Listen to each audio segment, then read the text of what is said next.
Whoever has not read George Orwell's Animal Farm should go back and read that book again. What we're currently seeing in Nigeria is an animal farm. Those who benefited from protests and the right to express dissent have now occupied seats of power, and they are determined that they are going to stifle the voices of young persons. This is not what we should be discussing at this stage in this country.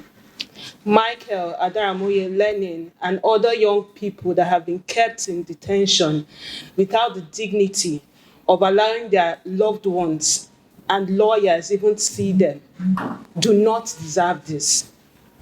Michael is an outstanding advocate, somebody whose records and footprints, if you would go check online, has always been about good governance and of uplifting the conditions of this country.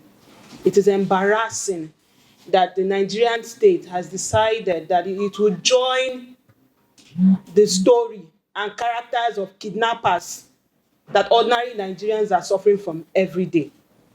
Every day you wake up to stories of people being kidnapped while traveling, people being kidnapped on their farms, and people are asking where the Nigerian government is, not knowing that the Nigerian government itself has also joined the bandwagon as kidnappers, breaking into the rooms of young persons, blindfolding them, and denying them the dignity of love.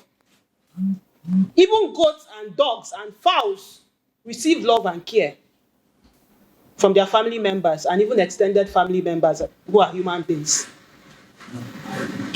Not to talk of human beings, advocates being held in detention for the singular offense of having to ask the government to do better. This is not a democracy.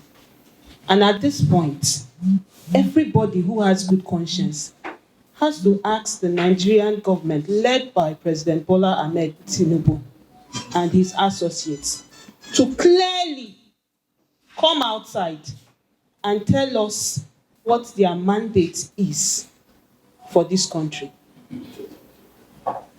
Is it their obligations to repress citizens, to kill young Nigerians, to make sure that we are disillusioned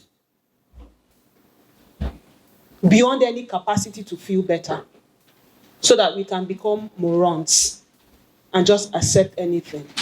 Somebody was asking, is it true that Nigerians are docile and that's why they can't reject corruption and bad governance? It is not true that Nigerians are docile.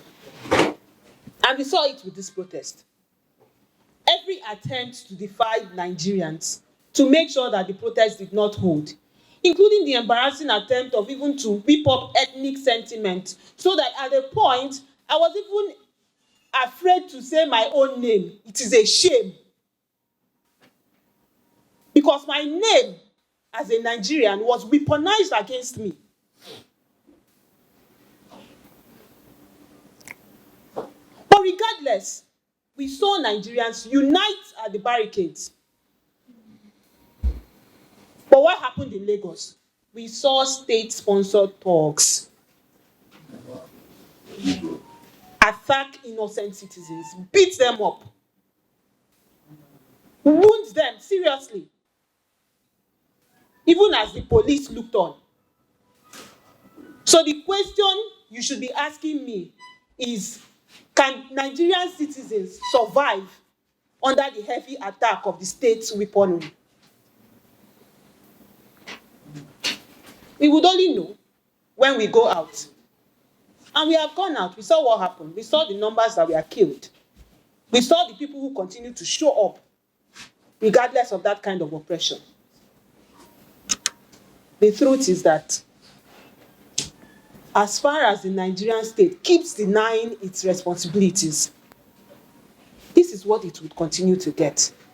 You cannot beat a child and ask the child not to cry. I am appealing to President Tinubu and all other associates of oppression. They have children. I do not think that they can stand their children being blindfolded, kidnapped, dumped in cold places just for daring to ask food. That was not the presidency he promised us. He now has to come out. If indeed he has changed path, he has to come out and be clear so that we know where we stand. We reject every attempt to try to rope Michael Adaramoye Lenin into the state's imaginations of people trying to topple them. Nobody is trying to topple anybody. The demands are clear.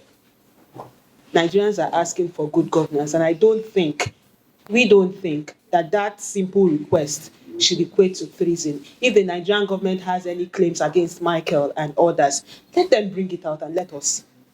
But that continuous detention of that young man who has done nothing, but in his own little capacity at every point in time, contribute to public participation in governance, try to rally people to become good advocates, it's abominable, it's rejectionable. And we reject it. Thank you.